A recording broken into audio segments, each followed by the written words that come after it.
Bueno, buenas tardes a todos, bienvenidos a una nueva actividad, la actividad 1231 de Tribuna Ciudadana.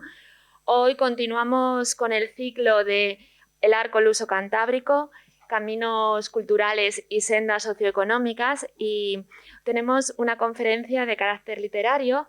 Está con nosotros Joan Bello, poeta, escritor, y lo presentará Esther Prieto, también poeta, escritora y además directora de Ediciones Trave. Bueno, espero que disfruten de la actividad y recuerden antes de irnos que después el lunes volvemos a tener teatro. Gracias a todos por asistir y gracias a Joan y gracias a Esther por aceptar nuestra invitación. Gracias. Yo lo primero quería empezar agradeciendo a Tribuna Ciudadana, especialmente a Virginia, que fue la que contactó conmigo, que me hiciera el honor, ¿no?, de pedirme que presentara a Joan Bello en este acto, de presentar, digamos, a Joan en la conferencia La sombra y el caminante, que la verdad ya solamente el título me parece precioso, que se enmarca dentro del ciclo El Arco Luso Cantábrico.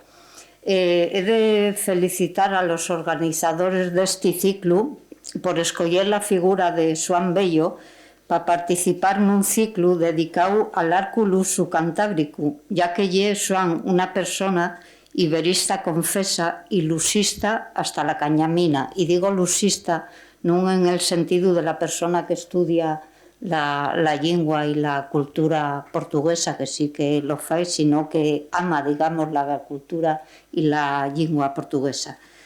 Si me desen facer un paréntesis na presentación, voy confesarlos que yo conocí al escritor Joan Bello allá pel año 1983 na Facultad de Filoloxía, que daquella non acuerdo, pero igual llevaba todavía el guapo nome de Filosofía, Facultad de Filosofía y Lletres, en clase de portugués.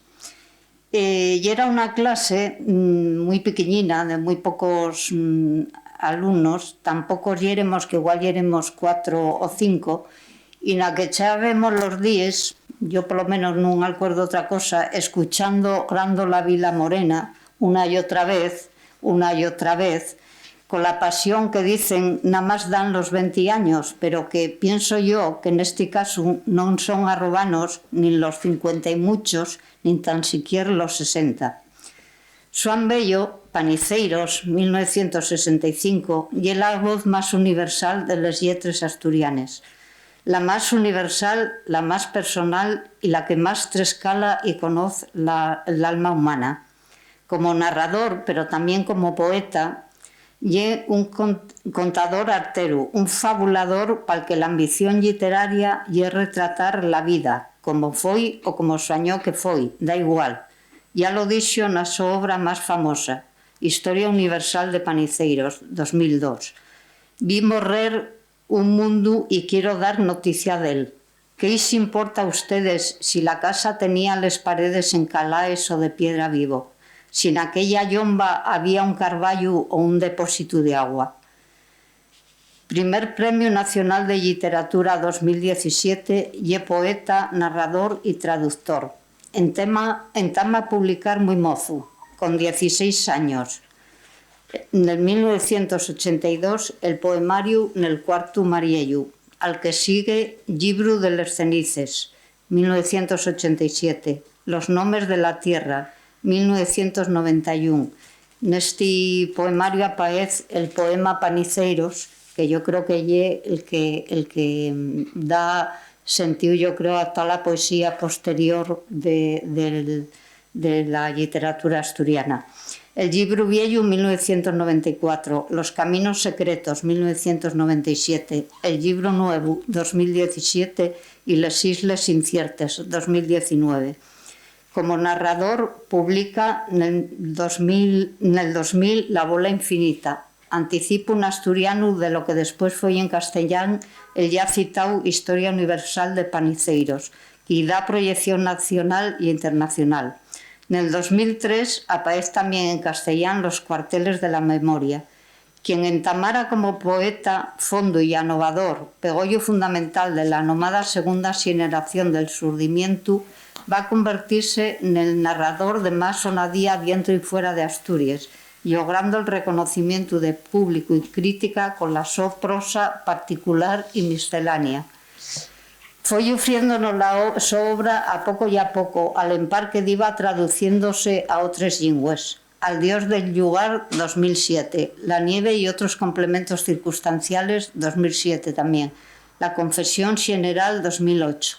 La historia tapecida, 2008. Unas pocas cosas guapas, 2009. Escrito en el jardín, 2017. Incierta historia de la verdad, 2019. Otros libros de él a medio camino entre el ensayo y el relato son La memoria del mundo, 1998, y Meditaciones del desierto, 2003, en el desierto, 2003. Y una muy peculiar historia apócrifa de la literatura asturiana, Fantasmes, Mundos y Laberintos.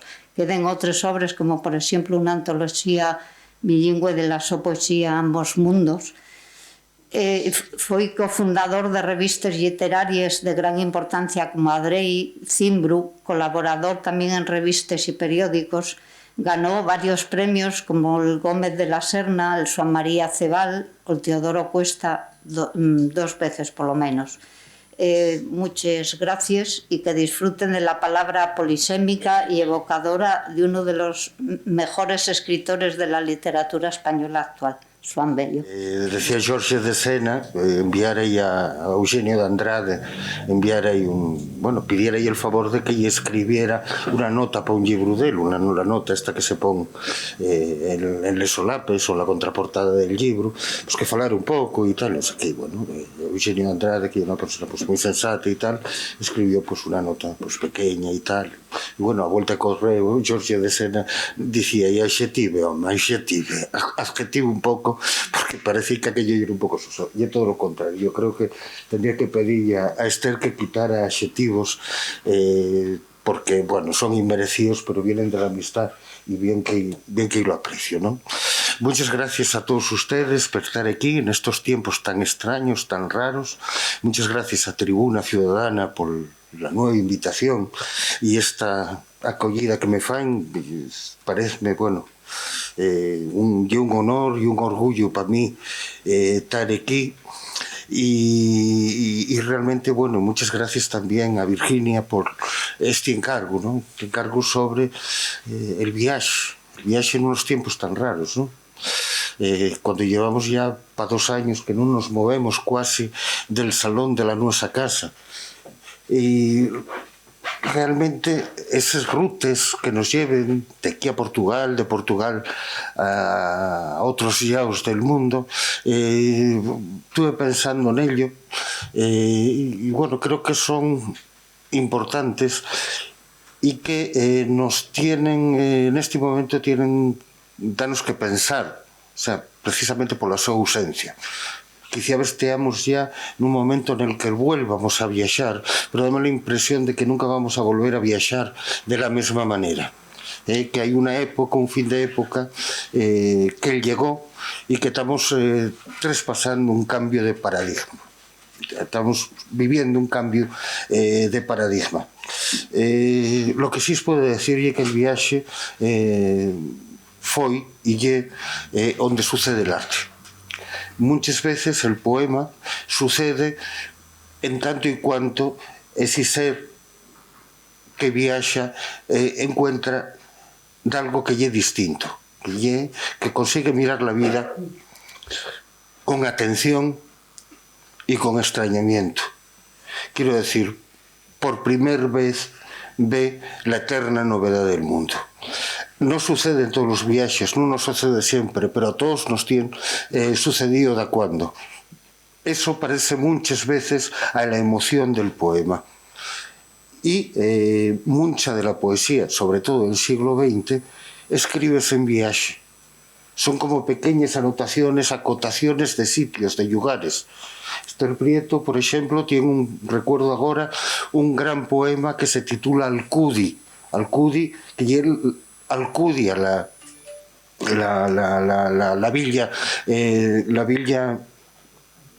mallorquina, pero col nome en el dialecto mallorquín, Alcudi. En catalán dice Alcudia, pero ellos pronuncian Alcudi. Pienso agora, por exemplo, na poesía de Adam Zagajewski. A poesía de Adam Zagajewski nace muchas veces de lo visto por primer vez, pero que lle lo que toda a vida se vio. Lo mesmo que veía en Polonia, lo mesmo que veía en todos os sitios, pero de repente un pequeño destello, una luz, una manzana sobre la mesa, un balcón en Nápoles, de repente eso abría les puertas al poema. Y de esto hice una serie de textos y voy a ir reflexionando sobre ellos, si os parece. Voy y vuelvo. Titúlase La sombra y el caminante, efectivamente, pero bien podía titularse así, ¿no? Ir y volver, voy y vuelvo. Y bueno, porque a mí no me entretengo y todas estas cosas, ¿no? Bueno, un proyecto de Atlas. Yo creo que lo primero que tenemos que hacer es un proyecto de Atlas. Sueño un libro de versos que seguramente nunca escribiré. Se llamaría Mapa Mundi y Mago Mundi, o más simplemente Mapa del Mundo. Más allá de la simple recopilación, más allá de la vocación sentimental, sería una reflexión, lo más encendida que pudiese, de las galerías que vertebraron el laberinto de mi alma. La idea renace en mí al evocar ciertas calles, ciertos lugares de Roma. Vicolo del Cinque, Ponte Sisto, Porta Portese, San Pietro y Montorio, Pantheon, Via Giulia. Todos ellos escenarios romanos donde transcurrió parte de la esencia de un año que lo cambió todo. Me doy cuenta de que la idea recurrente me dirige obsesivamente más allá de la descripción. No se trata de una simple colección de postales, no se trata de una enumeración caótica, es el azar quien rige nuestros pasos, de nombres de lugares más o menos venerados en mi recuerdo. La tensión de todos los poemas debería mantener una misma perspectiva, un mismo punto de emoción, algo así como el llevar al papel esa sensación que en las malas novelas y en los telefilmes de la hora de la siesta siente el héroe en el momento de la muerte. Toda su vida pasa por delante de él un segundo. Todo se superpone sin solaparse, creando en unos instantes mínimos una visión real del mundo que lo redime. Llego a casa y, aplicado, dispongo en un cuaderno una larga lista de sitios y ciudades en los que he vivido o he soñado y que de alguna manera hoy tienen una profunda significación para mí. Antepongo a la lista de ciudades una variación de una fábula que contaba Borges y que recogía del Henrincla sobre un poeta ante una regia asamblea escandinava. El poeta recibe de su señor el rey la orden de que recorra el mundo y vuelva, tras largo tiempo, con un poema escrito donde se recoja en absoluto la creación. El poeta parte y conoce el mar y la taiga, la áspera montaña y el vado del río. Conoce las ciudades que brotan a las orillas del Volga y la luna sobre los canales que entrelazan las islas griegas. Conoce el vértigo de unas caderas violentas en Siracusa y la nostalgia de aquellas caderas en un templo abandonado de la diosa en una oscura colina cercana al York. Conoce los días de combate y los horizontes desolados del mar, el rumor de los hexámetros de Virgilio en las ruinas abandonadas y la luz nunca vista de la tierra presentida. Cuando el poeta vuelve a la asamblea de los poderosos, el rey le pide que coja el arpa y entone su poema. El hombre se levanta y musita apenas su nombre, su propio nombre, Olaf Olafsen. Todo libro ha de tener un contralibro implícito, de la misma manera que una tesis presupone una antítesis. El príncipe Karl el Gordo tiene un hijo, su primer hijo, y un augur le dice que ya no será rey porque esa aventura se le tiene reservado al lado al recién nacido. Le pregunta, le asegura además que su hijo iniciará un reino de terror. Desesperado, con el corazón dividido entre el amor que siente por su hijo y el que siente por su pueblo, encierra al niño, con apenas unos días, en una prisión del norte. Ordena que nadie se acerque a aquel torreón y, como no está dispuesto a cargar con las consecuencias del asesinato de un vástago de su sangre, permite que le den tan solo lo estrictamente necesario para que no desfallezca en aquellas ásperas sierras. Pasan los años y aquellos sucesos le pesan tanto como un remordimiento. A veces, en mitad de la noche, como un puñal que rasga las entretelas del sueño. Muere el rey y comienzan a prepararse los fastos para la coronación del príncipe Karl el Gordo. Aquel viejo remordimiento, aquella pena largamente larvada, lo llevan hacia el norte, hacia la tierra yerma, donde está el torreón que encierra a su hijo. En estos años el niño ha crecido ajeno al mundo, ajeno a la piedad o al odio. Simplemente es un ser sin conciencia que ha de cumplir con su destino. El príncipe Karl entra en el torreón y lo recibe una mirada de lobo. Cuando siente aquel puñal clavado en el pecho, ve cómo se cierra el círculo y dice: «Eres el hijo de Karl, tú serás rey, y te llamarán Segismundo». Después de estas dos fábulas, que no sé todavía qué pueden significar en este contexto, que solo me guían por los senderos de un presentimiento oscuro, comienzo la lista de lugares añadiendo tras ellos la sombra, apenas la sombra, de un verso. Más o menos queda así: Paniceiros, unas letras que trazo en el suelo y no consigo descifrar. Navelgas, la voz del río en la ventana. Borrés, nunca olvides las manos de tu padre. Cornatel, el silencio de los siglos sobre las manos de la infancia. Oviedo, esa habitación donde habita el miedo. Beguín, luz que se derrite en la memoria. Nalón, la sombra del dios tiene acento extranjero. Santolaya, un hombre de Lí que no reconoce la victoria del norte. Gijón, la sonrisa del aire. Coimbra y Conímbriga, la desesperada confluencia de las aguas felices. Lisboa, el silencio construye el silencio construye palabras que no dijimos. Marrakech, hay un sur al sur de lo que presiento. Madrid, un labirinto cuya única saída non fosse a morte, mas a vida irreparável. Soria, una única estrella fría.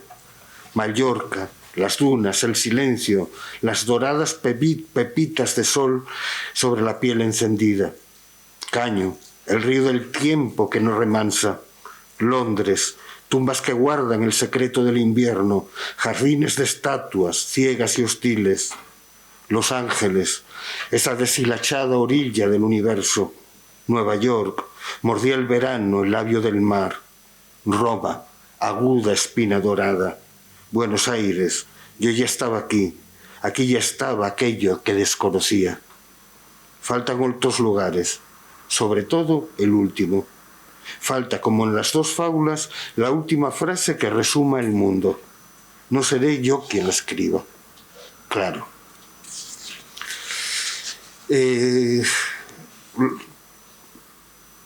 Las ciudades existen porque alguien les escribió.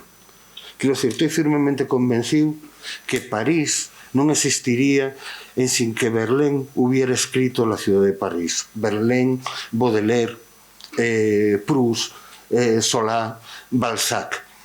Las ciudades son también, las ciudades, los sitios, los paisajes tan cargados de literatura. Y es verdad que yo no entiendo la vida si no lleguen del punto de vista de la literatura, que entiendo la vida como una vida subrayada de alguna manera por la literatura, por lo lleio.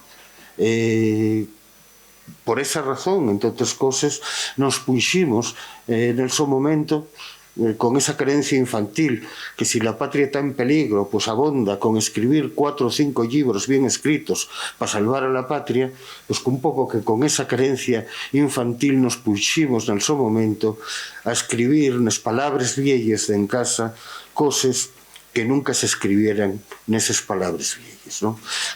Creo sinceramente que la literatura, que el viaxe, que el mundo xenérase a través del pensamiento, a través del pensamiento. Bueno, vamos a seguir col viaxe, si os parece. Despois deste va a venir unha anécdota que espero que os guste, pero todavía non llegamos, de algo que me contó un corso en París. Viaje. Tiene gracia esto del viaje. Uno está soñando a diario con coger los bártulos y cuando llega el momento parece como si el miedo se le metiese en el cuerpo. ¿Y si el avión se estampa contra una montaña? ¿Y si dejo algo importante que vaya a necesitar allí donde voy?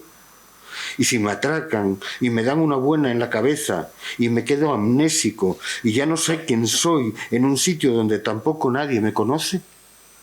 Los malos presentimientos valen sobre todo para conjurar la mala suerte.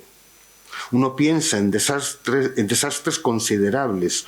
Uno piensa en desastres considerables minutos antes de montarse en el avión y el riesgo de la vida fluye por la sangre recordándole que afortunadamente todavía puede sentir. Los dos mejores libros de aventuras apenas tienen palabras escritas. El pasaporte, con esas promesas de países que tal vez nunca visitaremos, y el atlas, sobre todo aquel atlas de la infancia en el que marcábamos imposibles rutas hacia nosotros mismos. Pero entre el soñar y el hacer está el miedo a hacer, está el temor a que en el último momento suceda lo imprevisible o lo largamente temido en un cuarto a solas. Es una situación excitantísima. Cada año que pasa, por cierto, va incrementándose y uno que quisiera ser de esos que denuestran el viaje porque siempre están viajando, disfruta en lo poco que puede. Mañana cojo un avión, mañana estoy entre las nubes. Mañana camino de la isla con miedo a que se tuerzan las cosas, suspirando en realidad para que todo sea diferente y sea igual, preparándome inconscientemente para ese viaje del que nunca se vuelve.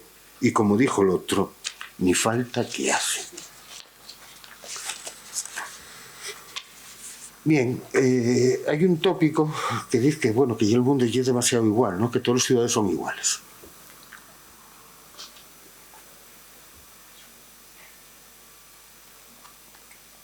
Que la globalización fexo que vayamos donde vayamos, vamos a ir siempre al mismo sitio. Bueno, y es verdad que en casi todas las ciudades hoy podemos atopar cosas muy parecidas,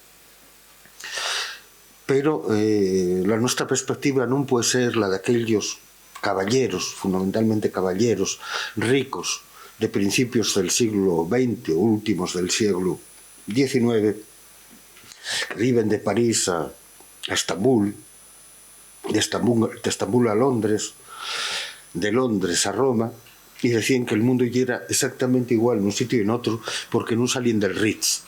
Efectivamente, el Ritz ya era igual en todas partes, pero los alrededores del Ritz no. Creo que eso sigue sucediendo ahora, ¿no? Y sobre esto falo. Un amigo me dice que todas las ciudades son iguales. Para él, Barcelona, Nueva York, Lisboa o Los Ángeles son ya un rosario de cuentas idénticas que los dedos de las multinacionales manosean uniformándolas. Algo parecido les sucedía a los viajeros de principio del pasado siglo, de posición elevada, por supuesto. Iban de Ritz en Ritz por el mundo, de París a Estambul, y advertían que todos los sitios eran ya iguales y que el servicio cada día era peor. Yo no soy de este parecer y todas las ciudades, que naturalmente se parecen porque son ciudades y no otra cosa, son para mí distintas e iguales. Lo que sucede es que hay gente que no sabe o no quiere resolver determinadas paradojas. ¿Por qué lo que encontramos igual en todas las ciudades nos gusta y se nos antoja distinto? El mercado de Porta Portese de Roma se parece mucho al Rastro de Madrid o al Bazar de Marrakech. Se venden las mismas cosas, la gente grita parecido y nosotros, maravillados, vemos sobre una alfombra arrugada la eterna novedad del mundo. Las ciudades se parecen, claro que se parecen. Por eso podemos apreciar en ellas la diferencia. La uniformización tan temida muchas veces solo es un espejismo o un deseo.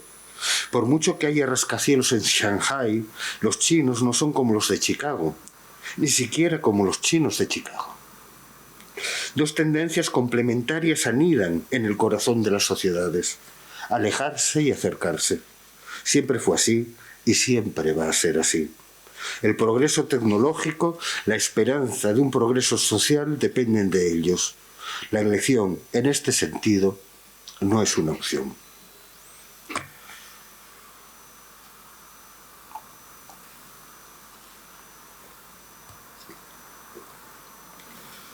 Una ciudad que amo es Lisboa, por muchísimas razones.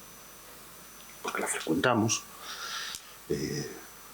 miles de veces, porque allí sucedió, porque por aquellas calles más o menos se foi formando un pouco esta alma vagarienta que soy, y porque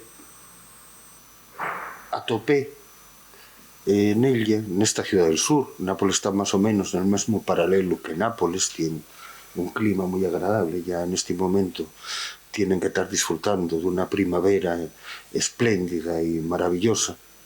Tiene un verano moi suave, realmente nunca hai gran calor, e realmente el color é espléndido. Pois eu allí atopé las ruínas de lo que pudo ser esta parte noroccidental de la península.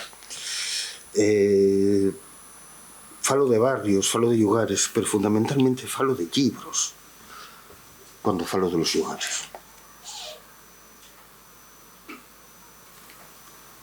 Titúlase Lisboa este texto, pero dice: vuelvo, después de tantos años, a la poesía de Ruy Sinati. Es como volver a la casa de un amigo que hace tiempo que no veíamos. Comprobamos las novedades en el mobiliario, las nuevas arrugas en el rostro, la mirada cómplice que acaba por reconocer, después de un tiempo mínimo, la antigua sensación de bienestar. Una frase, un acento para recobrar los días de entonces. Sinati, condenado a una vida triste en aquella dictadura salazarista, fue todo menos un hombre triste. Aventurero, llegó a ser contrabandista, fue un profundo renovador de la poesía portuguesa. Amaba la dicción inteligentemente sentimental, lo que no le permitía condescender a ningún sentimentalismo. Y era consciente de que la poesía era un arte que producía emociones. Voy leyendo y me reencuentro conmigo mismo, que es lo que se busca en casa de un amigo. Matinalmente, como si fuera cantando, bajé este valle de aguas repletas y de árboles cargados de poesía. El tiempo era el de los lirios. Desde entonces cayó en mí la escarcha del misterio, y los frutos tuvieron siempre un sabor triste, como si yo no mereciera esa alegría. Hay poemas que no deben traducirse, como esta declaración: non sei se dor ou moito amor eu sinto, mas isto é maior do que a morte, non posso máis, eu minto. Aún así, el Sinati que yo prefiero sabe siempre indagar en la paradoja humana, en la entraña incierta del destino. Imágenes sencillas, como el que hace cuentas de la vida y pasa silbando calle adelante. Pasa un barco en el río, vuelvo a verlo después, con las velas hinchadas, pasar entre la gente, las casas, otras caras por la vida conquistadas. Viene después siguiendo ruta, me olvido de él. Después surge donde ya no hay río ni gaviota. Aún así, lo coloco sobre las nubes y soplo en las velas blancas de mi destino amado. Este poema, El sueño, guarda una inquietud. El peso de la vida no sufre la caricia del alma. Así persigo aves desconocidas en mares desconocidos. Islas que yo no quería surgen. Sinati estuvo en Cabo Verde, en Timor.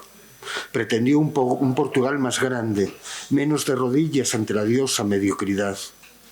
Yo hoy le imagino por el Shado, con una carta de mapas bajo el brazo, intentando ver su destino. Aún estaba lejos aquel día en el que escribió los 2 últimos versos. El suicidio es nada.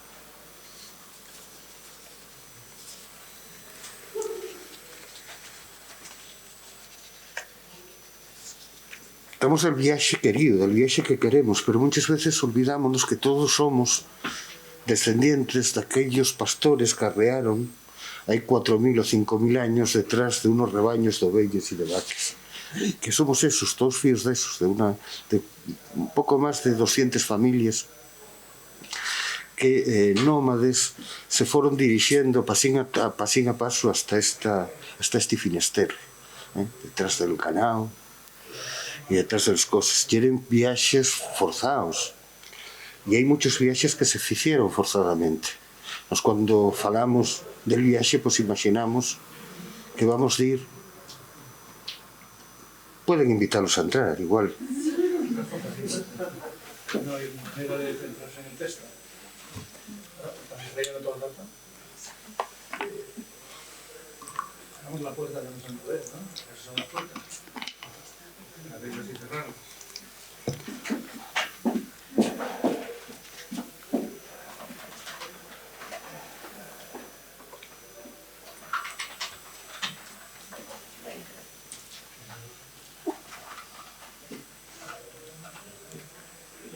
Una dictadura, pero no pasó nada, hombre, porque de un momento no puede cerrar. Bueno, había viajes que lleren forzados, ¿no? Y hoy falallos de un reloj, ¿no? Un reloj de rosco. Mi abuelo tenía un reloj de esos que en Asturias de Tineo le llaman de rosco. No sé si saben a lo que me refiero. Son esos redondos con una tapa y que se cuelgan de una cadena a poder ser de plata. Mi madre me regaló uno por Reyes. Siempre le viene a uno la idea de hacerle elegía con el tiempo que pasa y aquí ahora, entre mis manos, tengo estas agujas que duelen a cada segundo, que indican con su tic-tac que todo, incluso nosotros, va precipitándose hacia la nada. Aún así, hoy me consuela este artilugio que nos recuerda siempre que el tiempo más que oro es purpurina. Pero es honor a su amistad delicada y por la noche hace gran compañía. En Asturias rural le llamaban rosco porque los construían en la ciudad bretona de Roscoff. ¿Cuántas horas contarían estos relojes, felices o tristes? ¿Cuántas pasiones no sosegaría o enardecería su claro tic-tac? Lo tengo un ratito entre las manos e imagino la historia de su antiguo dueño. Ramón Fernández era de Orderias, en el concejo de Somiedo, y se lo ganó a uno de Bavia en una partida de cartas que organizó en algún garito de los Five Points de Nueva York. Se encontraron allí de casualidad, y en la partida también estaba un irlandés muy joven y 2 alemanes que apenas hablaban inglés. El local estaba muy oscuro, la cerveza corría y las apuestas cada vez eran más elevadas. Ramón Fernández puso su escalera de color sobre el tapete. El baviano, que hasta entonces había chapurreado en inglés, suspiró en voz alta. «Ay, mamina, que quedé en sin el reloj de mi abuelo».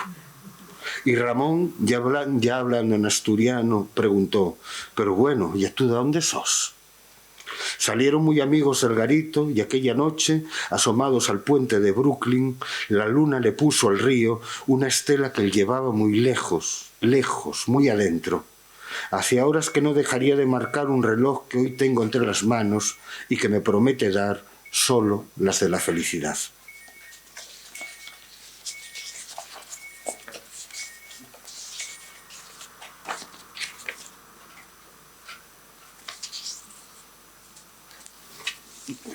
Dentro de la literatura occidental, quizá es el viajero más prestigioso y es sin duda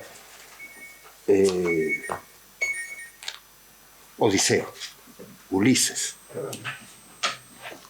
Ulises, Odiseo seguramente y el viajero más, bueno, el primer viajero, el más cantado y el más humano, ¿no? Pudo en determinado momento ser Dios y non quiso. Quiso ser más, dixo que con ser home ya valía.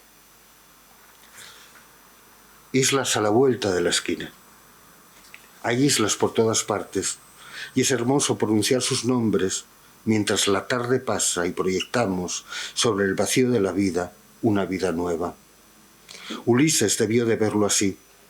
En la mañana luminosa, cuando ya mayo reventaba de amores, los únicos caminos que se podían seguir eran los de la nave, eran los que la nave escribía sobre el agua. Él, que era de Ítaca, suponía que pronto habría de volver a la tierra de su padre, al pueblo donde habría de esperarlo Penélope, tejiendo una apretada red de lana en el telar de la rutina. La emoción que sintió aquella mañana era la que confiere la posibilidad de perderse por los caminos del mundo hasta desembarcar en puertos desconocidos en los que soñar, aunque solo fuera por un momento, ser de algún sitio y de todas partes.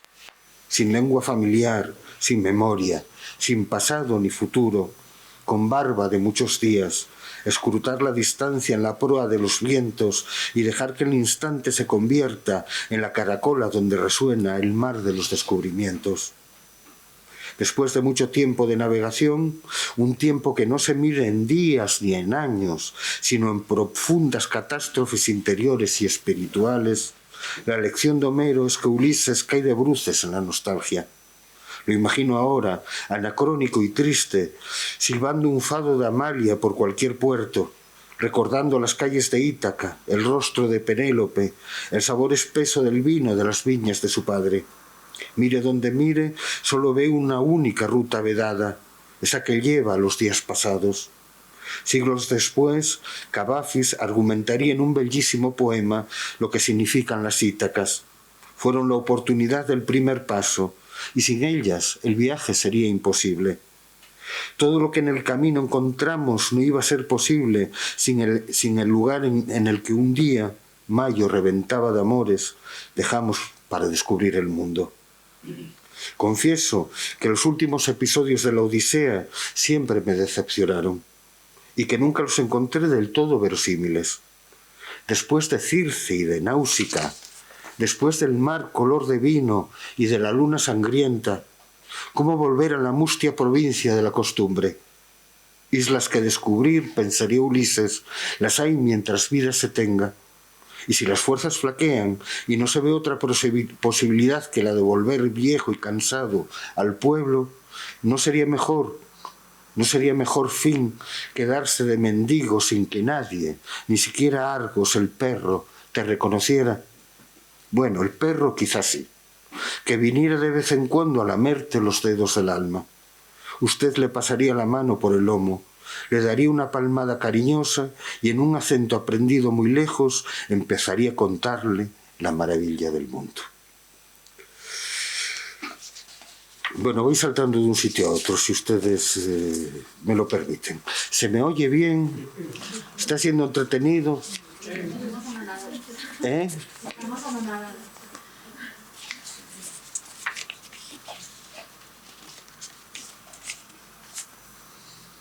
Nunca fui a Brasil. Soy efectivamente muy lusófono y amo la literatura brasileña. A mí me gusta mucho, hay un gran poeta, Manuel Bandeira, Mario Quintana,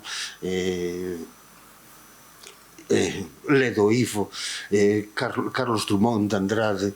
El Brasil foi tamén xunto a Portugal, que é un prodixio literario en sí mesmo. Isto vi multiplicado por 500 col Brasil, onde realmente se produció una literatura riquísima y maravillosa, pero nunca los azares de la vida me llevaron a Brasil.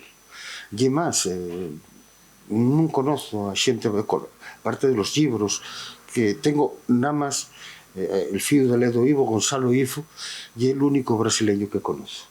Sin embargo, por exemplo, caboverdianos, mozambiqueños, guineanos, angoleños, portugueses, por supuesto, xente de Goa, la ciudad que estaba na India, ou xente de Macao, coincidí con ellos nas clases, nas aulas que cando estudiaba na Universidade Portuguesa, e tengo amigos de todos esos partes, pero sin embargo, excepto, ya os digo, que Gonzalo Ivo, non tengo grandes amigos portugueses. Entón, escribí sobre, claro, para mí Brasil, que é quase un continente, non? Para mí un misterio. Escribí esto. Existe una ciudad en el Brasil rodeada por la selva. Sus habitantes ya hace casi 200 años que se quedaron incomunicados por no se sabe qué azarosa catástrofe de la naturaleza y que no tienen ninguna relación con sus compatriotas. Siguen pensando que son una colonia de Portugal. Hay ciudadanos que sueñan con la independencia y otros que apoyan a la policía del rey. Las cárceles están llenas y un poeta apunta en los márgenes de un libro una oda titulada Margen y Progreso. Los 7 mensajeros. Es un libro maravilloso.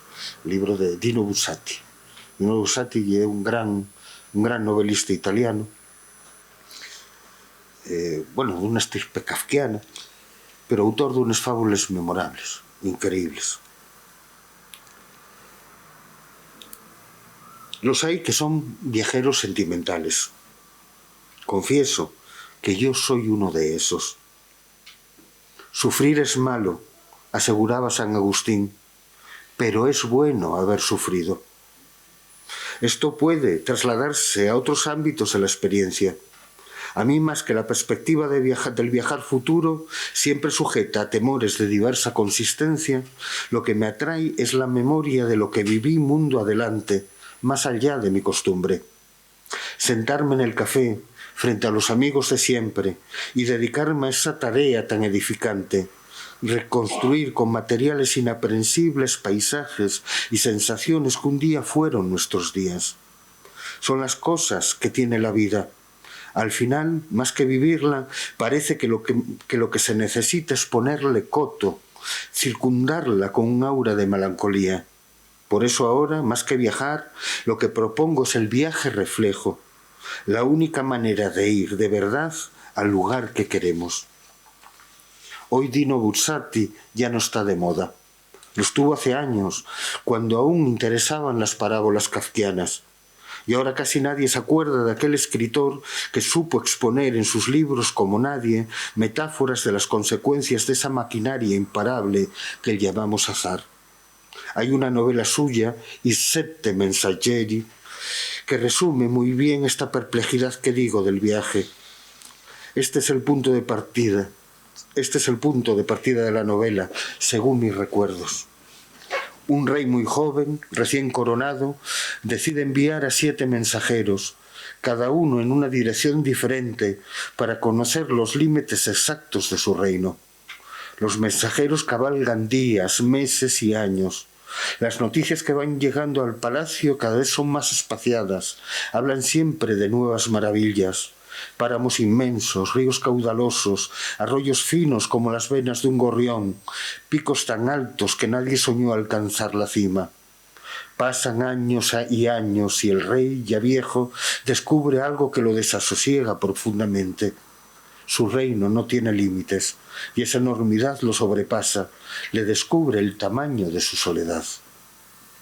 No estaría mal que algún empresario, de esos que dicen emprendedores, montase una agencia de viajes interiores. Yo incluso tengo un nombre, Ulises Sociedad Anónima, lo que no deja de ser, si lo piensan, una elocuente tautología. Pero esos viajes interiores se hacen a la luz del conocimiento que tenemos del mundo.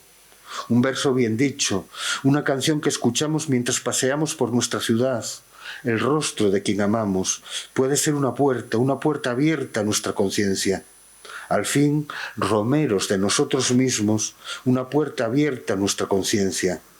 Al fin, romeros de nosotros mismos, seguimos camino recitando cantigas de mayo hacia el apartado santuario de nosotros mismos, a nuestra esencia. No sé si esto tendrá mucho éxito comercial. ¿Qué más da?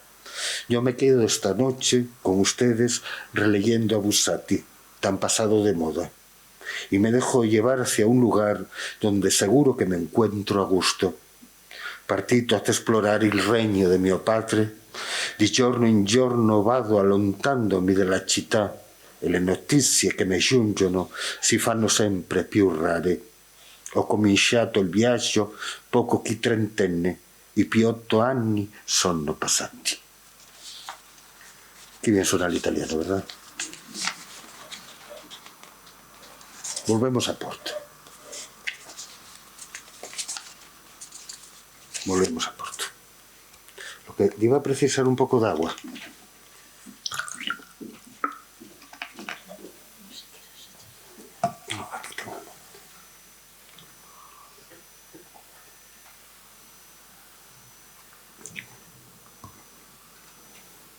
Panorama de Porto.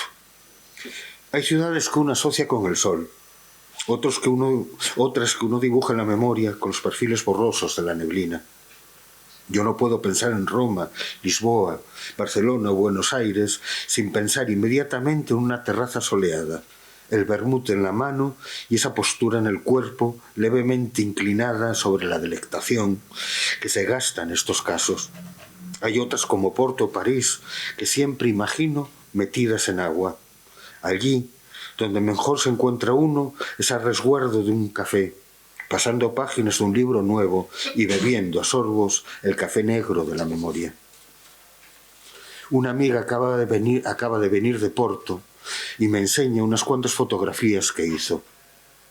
No me cuesta ningún trabajo meterme en ellas, entrañarme en ellas.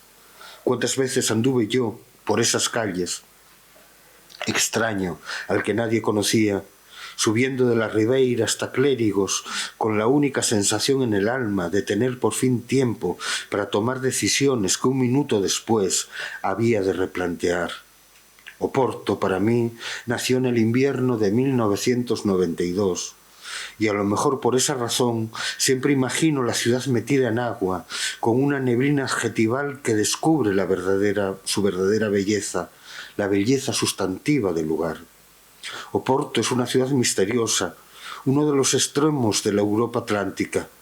Todavía tiene el clima del norte, pero la luz es casi la de Nápoles. Es una especie de puente de las golondrinas primaverales, que no saben si han llegado o se tienen que marchar. Hay algo inquietantemente acogedor en esta ciudad, junto al Duero, algo que presumiblemente será una suma de cosas, cierto olor, cierto gusto conservador, cierta combinación de abandono y soledad. Miro la fotografía que me deja la amiga y descubro en un primerísimo plano la terraza de la Ribeira.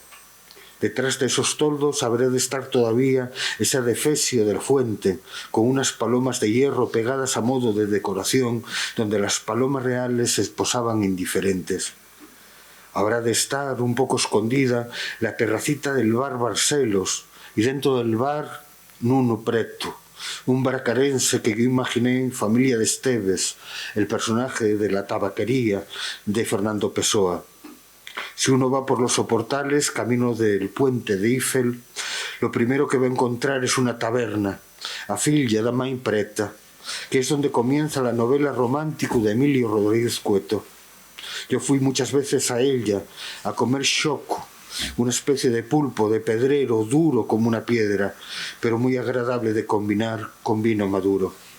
La Ribeira, supongo yo, ya no será la misma. Hace ya 7 años que no paso por allí y la acción reconstructora habrá difuminado muchas de las cosas que yo amaba del barrio. Me dirán que para el turista está bien la miseria, pero que para los que viven en la miseria simplemente es una condena. Y dicen bien, aunque yo tengo que matizar. El ambiente popular que vivía por todas partes, la gente que vivía allí, el mundo que florecía allí, estoy seguro de que desapareció con las obras y que sencillamente trasladaron a esa gente a otro lugar, a lo mejor enfrente, a Vilanova de Gaia. Esos edificios de ahora, también reconstruidos, no albergan a Manuel Fonseca Machado, el zapatero, ni tampoco a María das Neves Ferro Agudo, la prostituta mulata que llegó, y no se sabe muy bien cómo, de Cabo Verde. Ahora, al pasar por debajo de las ventanas de esas casas, no se oye el cálido compás del fado, ni la suave melancolía de la morna caboverdiana, puesto que allí vive Manuel Pinto, arquitecto, y Fátima López, abogada, y tienen otros gustos. La reconstrucción, finalmente, es una suplantación. Me lo decía hace cerca de 7 años Nuno Preto, el camarero del bar Marcelus, cuando yo le enseñaba lo bonito que sabía el río desde su establecimiento. É o único que temos os que non temos diñeiro de nós, panorama. Es lo único que tenemos quienes no tenemos dinero propio, panorama. Ahora, supongo, ni panorama les queda. Para la parte izquierda, en dirección a la todavía apartada desembocadura del Duero, estaba la callejuela en la que dormitaba la modernidad portuense. La modernidad entonces consistía fundamentalmente en 2 bares nocturnos de ambiente contrapuesto. Uno, la Ribeira Negra, que apostaba por la cultura rock, y había que ver aquellos mostachos, aquellas patillas y aquella nostalgia de barrio por la gran ciudad. El segundo, la Niki Bobó, fomentaba la cultura de la posmodernidad. Había obras de teatro con actores que pisaban simbólicamente las naranjas del deseo con un aire tan refinado que parecía, como decía una muchachita extremadamente flaca y blanca, que estábamos en la ópera de France. Todo era muy divertido, porque acababan poniendo en los 2 sitios bocadillos de chorizo cocinados con bagazo, un orujo de manzana bastante fuerte. Con chorizo y bagazo se pasaban las naranjas aquellas mucho mejor. Estoy hablando de cosas que sé que ya no deben existir. Ya digo que la suplantación se completaría y aquellos 2 establecimientos serán patrimonio solo de la nostalgia de unos pocos. Aniki Bobó había sido, según me dicen, una de las películas más señaladas de Manuel de Oliveira. Los viernes por la noche proyectaban películas del director. Yo me acuerdo de una muda que eran vistas de la Ribeira y escenas costumbristas. Un cestero componiendo cestas, un cordelero tejiendo sogas, una señorita muy pintarada paseando por la orilla del río con una sombrilla rota que delataba a la vez su coquetería y su miseria. Los espectadores señalaban sonriente: «Esa miña avó», decía uno. «Ese Oroseca Rodríguez, o que matou a Xella», decía el otro. Y uno se ponía a hablar de la última Xella, de la última crecida del río, que había subido 14 metros. Los habitantes de la Ribeira estaban acostumbrados a que el río les arrebatase todo o casi todo lo que tenían. Pero estaban conformes. El río, de una forma u otra, siempre se lo devolvía.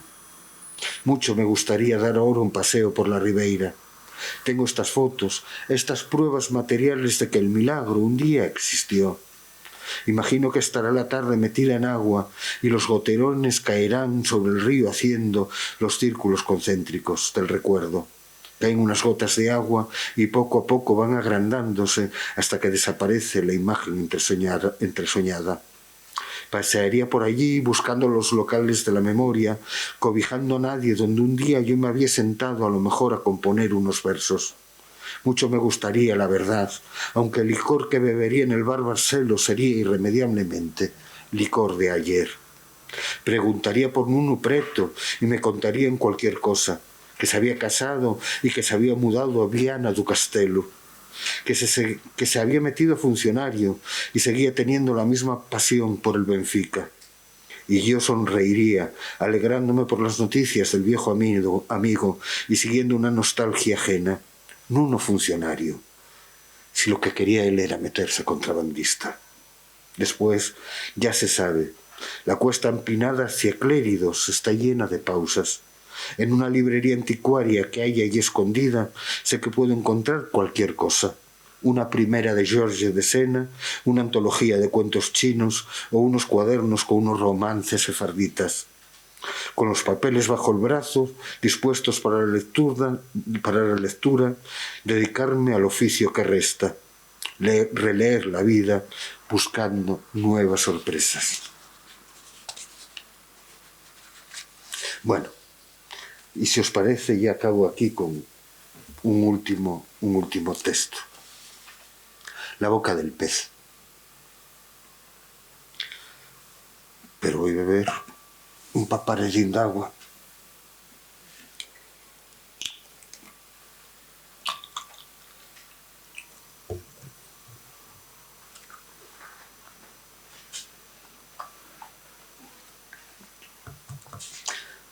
Fernando Pessoa consideraba que por la boca mueren el pez y Oscar Wilde. A mí no me choca la falta de consideración de este programa recogido en alguna parte del libro do Desasosiego. A fin de cuentas, es difícil encontrar dos extremos aparentemente tan distantes como lo fueron, tanto en su vida como en su práctica literaria, el solitario de la Rúa dos Douradoures y el decepcionado de la cárcel de Reading. Fernando Pessoa puso todo su genio en su obra y sus intentos de triunfar en la vida tienen mucho de aquel personaje del poema estanco. No soy nada, no quiero ser nada, no puedo ser nada. Aparte de eso, tengo en mí todos los sueños del mundo. También abrigaba en el pecho todos los sueños del mundo Oscar Wilde. Es reconocida la fatigosa y decepcionada declaración que André Gide en sus diarios recoge de su boca. La tragedia de mi existencia es que puse todo mi genio en los actos de mi vida y solo el ingenio en mis obras. La coruscante pirotecnia verbal de sus declaraciones provocaba el aplauso de la admiración muchas veces, de la envidia soterrada algunas más. Fernando Pessoa también era brillante en su rincón de a brasileira, y no eran pocos los que se acercaban a escuchar, una tarde sí y otra también, su afilada conversación. A él también le iba a gustar, como dice la púdica enciclopedia en la que consulto la fecha de nacimiento de Wilde, ir en los medios ínfimos del mundo victoriano detrás de lacayos y mozos de cuadra. Pero no le fue dado lo de concebir la vida bella como una vida al margen, pues ya estaba en su periferia, en su soledad, al margen.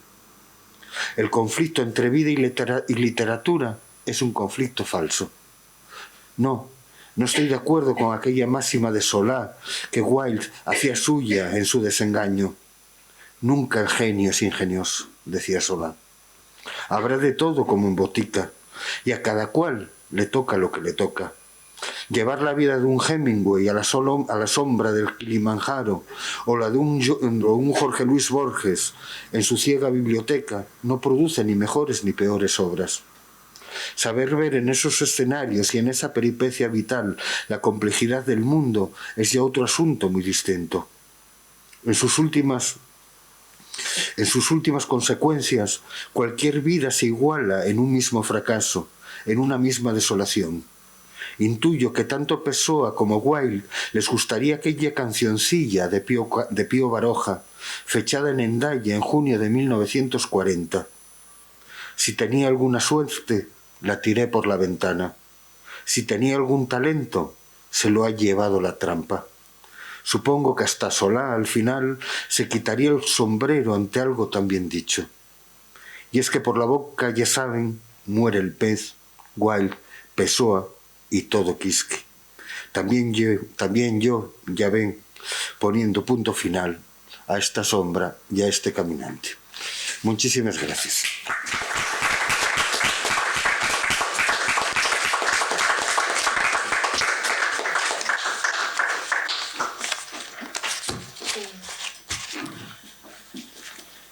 Muchas gracias, Joan, y muchas gracias, Esther. Pasamos al turno de preguntas. Si alguien quiere hacer alguna pregunta, yo le sujeto el micrófono.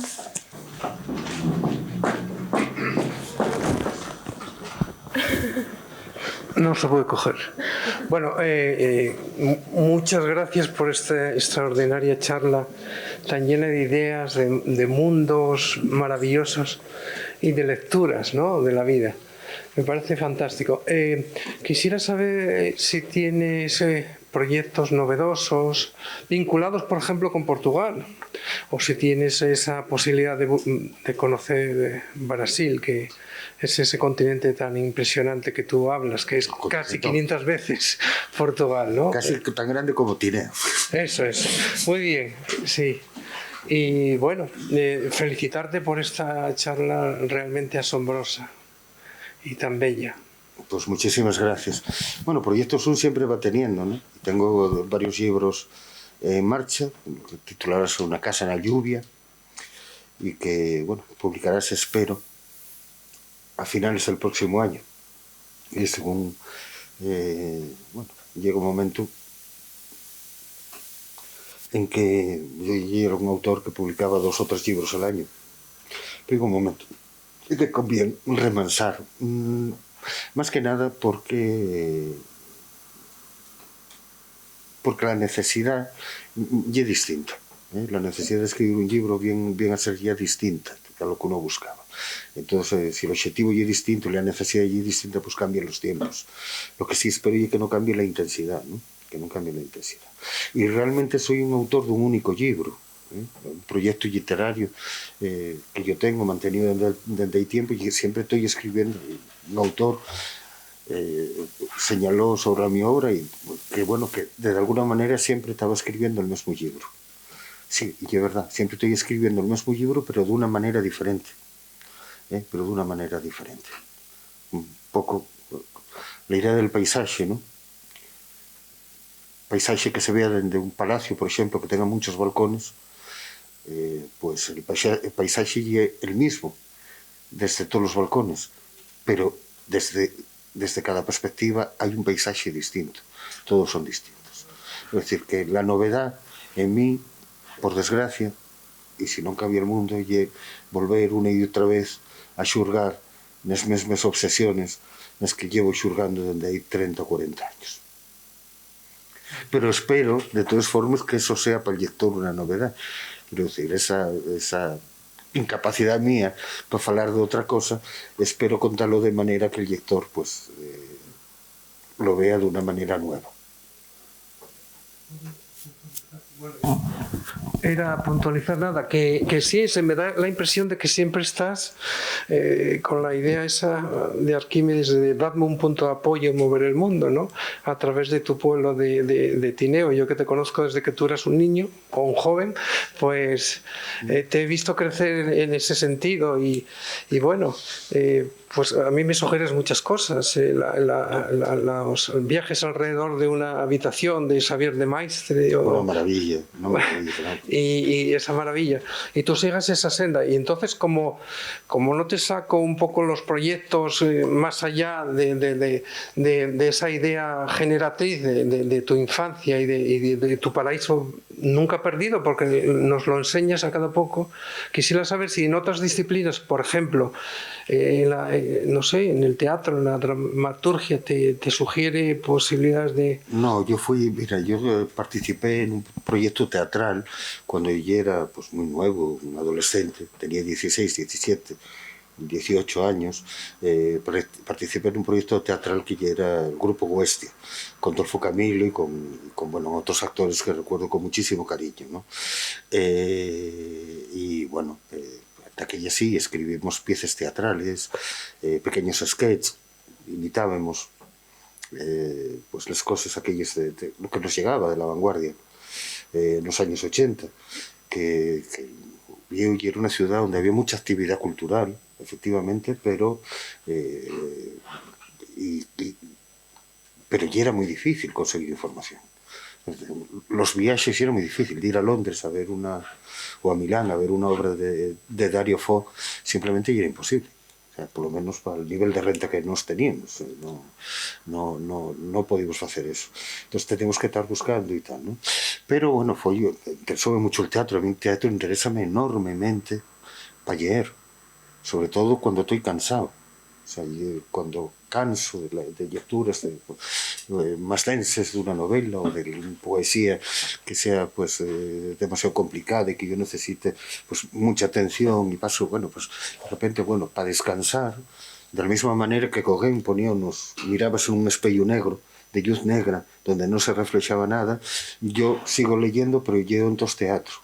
Yo de cualquier cosa de teatro, que me parece soberbio. Y ayúdame mucho, bueno, a agilizar, ¿no? Oscar Wilde, por ejemplo. Y era Oscar Wilde, cualquiera de los obras de teatro de él, y es siempre una maravilla intelectual. Pero a los 18 años, como te digo, abandono este proyecto, yo creo que de una manera, bueno, bastante sensata, ¿no? Neil Amaro, de quien este año es un autor desgraciadamente asturiano, desgraciadamente fallecido, y al que este año la administración y dedicó el Día de las Siete Asturianas, en el diario El Comercio de Xixón, después de verme actuar una obra de tal, venía a decir una crítica: Xoán Bello y sin duda el peor actor del mundo. Y yo creo que tenía toda la razón, ¿no? Entonces, viendo que aquello no prosperaba, pues abandoné el teatro, pero no la lectura. Pero nunca se me ocurrió, no volví a revisar nunca aquellos sketches que imitaban a los de Harold Pinter, fundamentalmente, imitaban o plagiaban directamente, yo nunca lo sabré. Nunca volví a revisar aquellos textos y nunca volví a intentar escribir teatro, ¿no? Yo soy un autor que se mueve más allá del diálogo, Tengo varios libros y ese recurso sí que lo utilizo, ¿no? Una especie del diálogo socrático, ¿no? Donde aparece de repente un personaje que se llama Xoán Balmori, y es evidente quién es Xoán Balmori. Xoán Balmori parece demasiado al Xoán Bello que firma en la portada del libro, ¿no? Y que dialoga con el conde de Cefontes, que me temo que también es Xoán Bello. Pero hay una especie de diálogo socrático entre uno y otro, entre dos posiciones, una, vamos a llamar una posición posibilista, realista, y otra idealista. Y creo yo que finalmente, eso sí que lo fiché, pero yo no me atrevería a llamar a eso obra de teatro. No me atrevería de ninguna manera a llamarlo obra de teatro, sino, bueno, sigue un poco la pauta de los diálogos socráticos sin más, ¿no?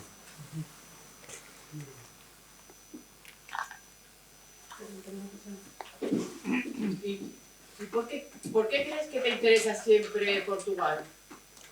Bueno, interesóme Portugal primero porque ya tengo 55 años y fui muy nuevo a Portugal. Yo cuando tenía, creo que la primera vez que marcho para allá, tengo 18 años. Yo tengo 18, recuerdo el viaje aquel saliendo de la Renfe, de aquí de la estación del norte de Uvieu, que el camino a Coimbra, ¿no? Que tenía que haberme bajado en Salamanca, dormíme, o bueno, no me dormí, la verdad es que había una moza sevillana muy guapa, y a la que no entendía nada. Yo recién saliera de Asturias, el mío castellano, yo estudiaba en la universidad, el mío español, y era un español muy correcto, pero yo un español culto, elevado, yo no sabía bromear en español.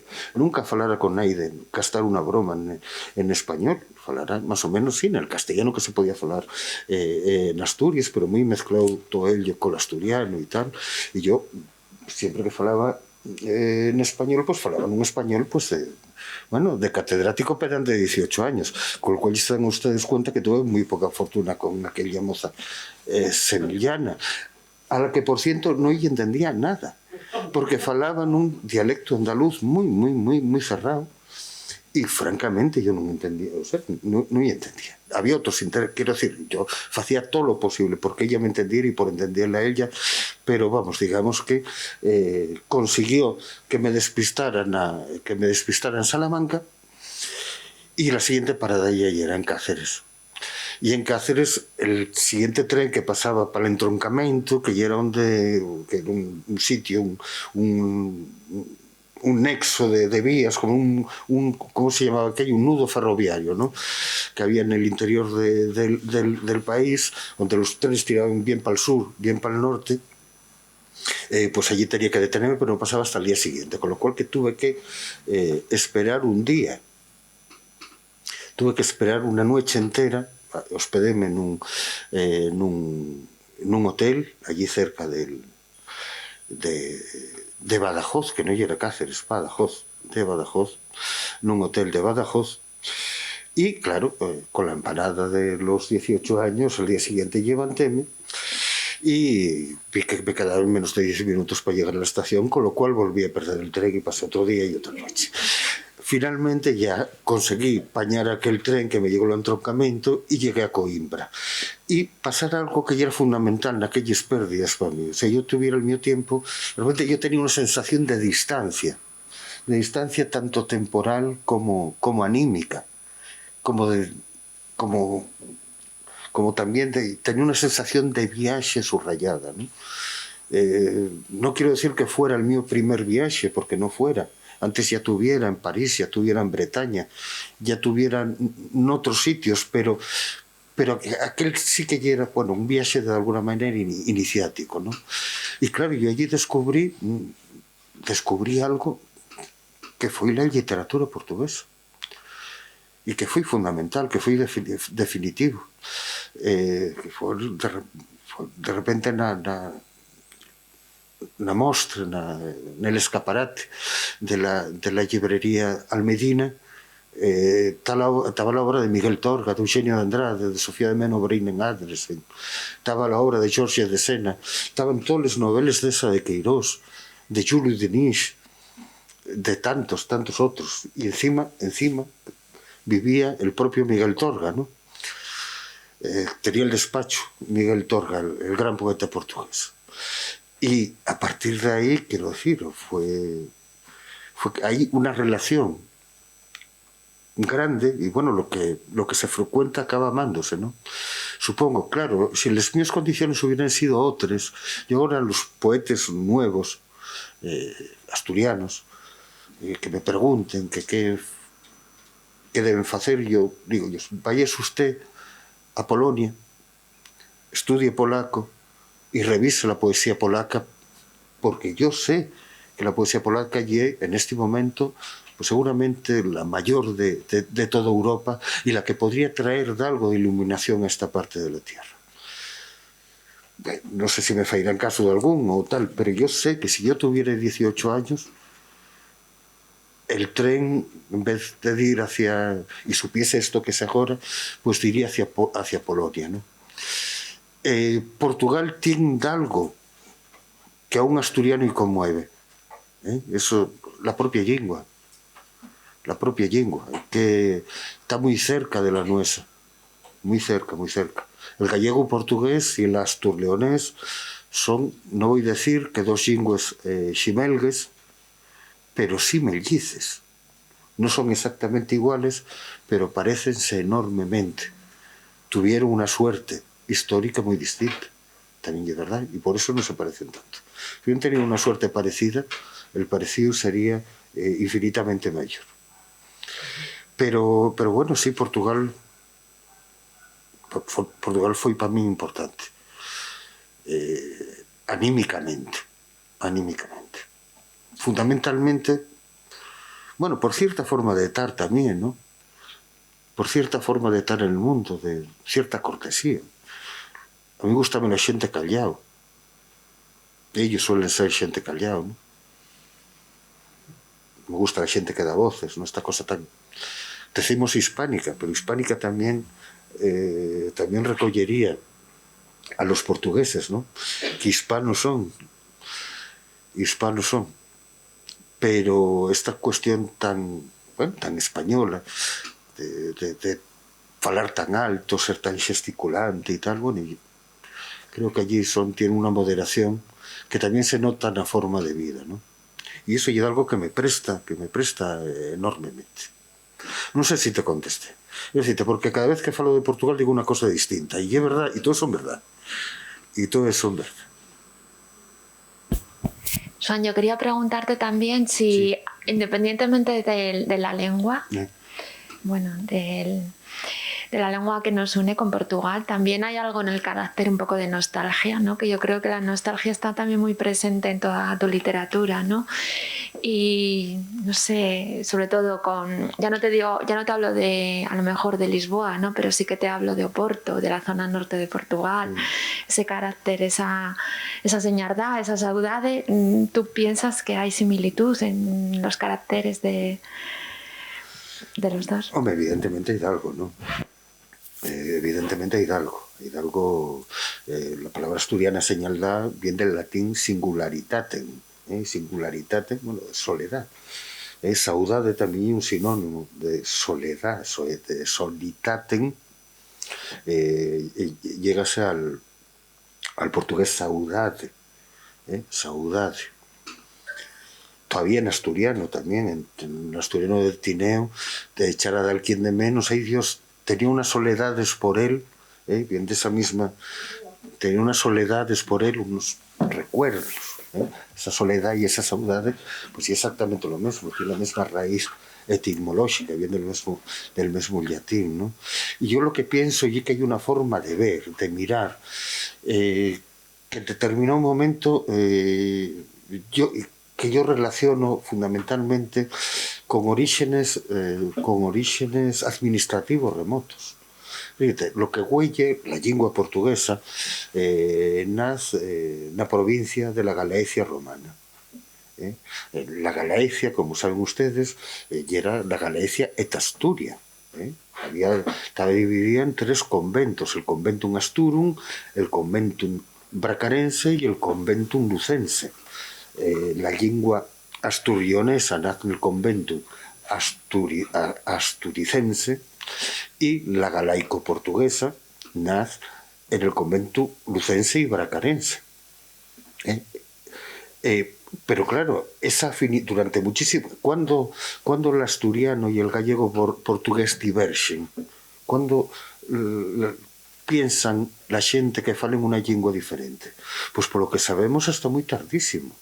Hasta el siglo XII-XIII, un documento de la ciudad de Uvieu, un documento de la ciudad de Chaves, Coimbra, o de Coruña, o del monasterio de Samos, son prácticamente iguales. Prácticamente iguales. Hay unas diferencias mínimas. Y es verdad que según fuera el notario de un sitio o de otro, pues ya topamos algún rasgo que ya exclusivamente galaico-portugués, o en la otra parte algún rasgo que ya exclusivamente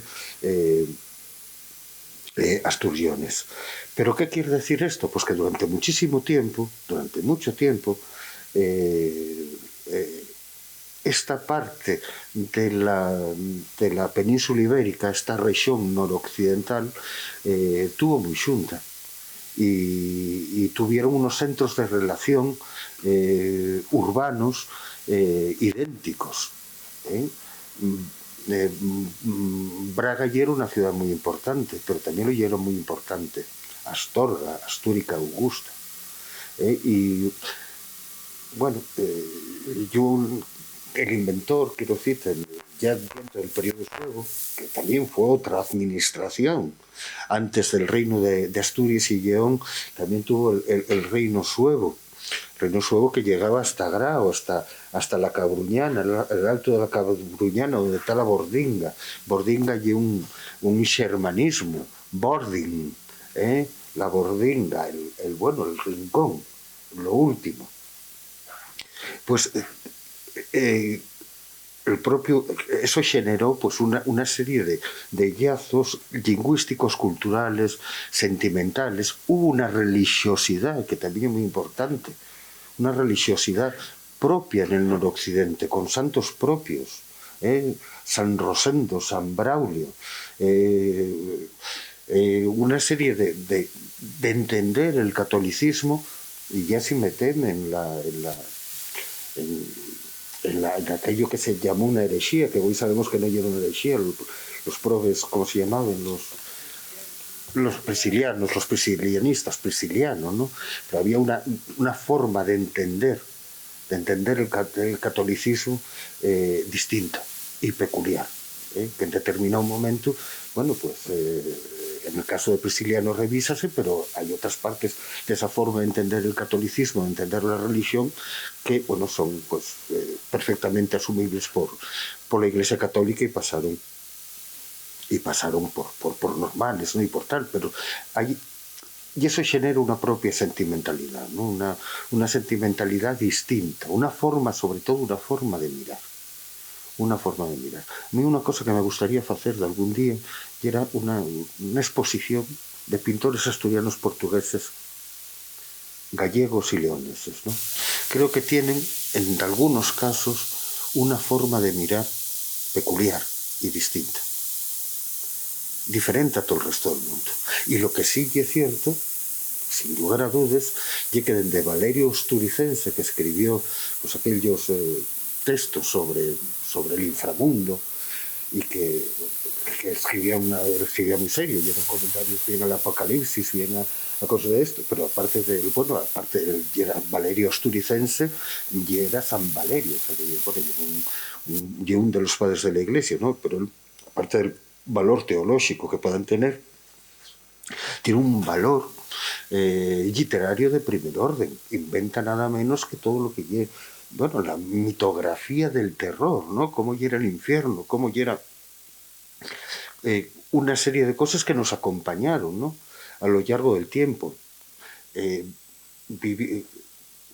Vivimos en una región, falo de todo el noroccidente, no de Asturias, ¿no? Todo el noroccidente, que cuando caía llegaba la seronda, cuando caía el invierno, realmente la sensación de día, la sensación de luz ya era muy escasa.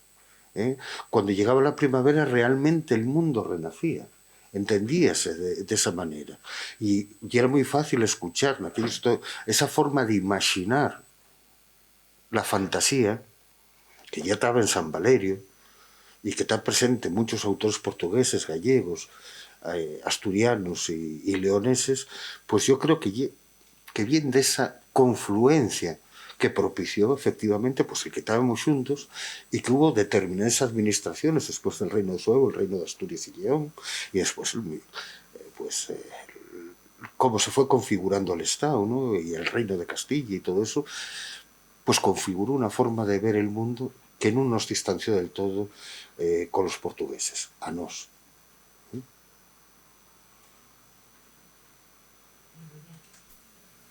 Bueno, para la próxima vez nos hablas de tu vinculación con Galicia, Castroviejo, Castelao, Cunqueiro, Claro, que sí. a veces suena como un poco distante para la gente que habla asturiano, ¿no?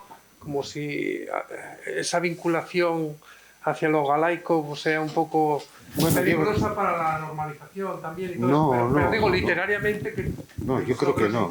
Sin duda la lengua más traducida al asturiano, más traducida, y eso valga como homenaje, la lengua más traducida son libros en gallego.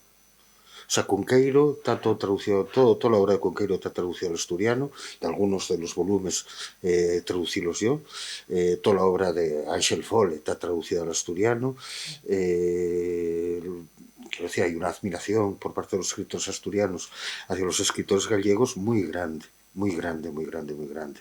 Entre otras cosas porque nos sentimos muy identificados, sobre todo con la generación de los años 50. Los años 50, 40, 50, que ya es generación de posguerra, algo de Cunqueiro, Ángel Fole, el propio Castroviejo, aunque Castroviejo escribió en castellano, pero un enorme escritor, un enorme escritor, pero sentímonos muy reconocidos porque vemos que tenemos que solucionar problemas que ellos tuvieron que solucionar entonces con un entorno muy difícil, ¿no? Muy difícil. Pero sí que existe esa vinculación, ¿no? con Galicia. Yo este día decía yo una amiga, una poeta gallega, que además sí que los asturianos gustanos mucho Galicia. Yo creo que un asturiano, una de las definiciones de asturiano es un ser que entiende el gallego. O sea, como unha das múltiples posibles definiciones de asturiano, pues usted define asturiano, pues unha de ellas é ese ser humano que entiende la lingua gallega sin gran dificultad, ¿no? Pero y que además normalmente hay algo que nos gusta mucho. O sea, gustanos una barbaridad de ir a comer pulpo a Fonsagrada, de ir a Santiago a dar una vuelta. ¿Por qué? En el caso de Galicia, ¿por qué? Yo creo, primero, porque salimos con el preconcepto, con el prejuicio de que somos iguales, de que somos muy parecidos. En todo caso, nos un poco mejores que ellos, ¿no? Y cuando llegamos allí vemos que, sí, efectivamente, hay montones de rasgos culturales que son idénticos, pero hay otros que nos seducen, que son diferentes. Y son precisamente esos que no son idénticos, que son distintos, levemente distintos tal vez, lo que fai que nos guste una barbaridad, ¿no? Y creo que habrá asturianos a los que no les guste nada Galicia, ¿no? Para todo hay en este mundo, ¿no? Pero yo creo que por regla general el asturiano y un ser al que gusta Galicia y los escritores asturianos no son allenos a ese gusto, ¿no?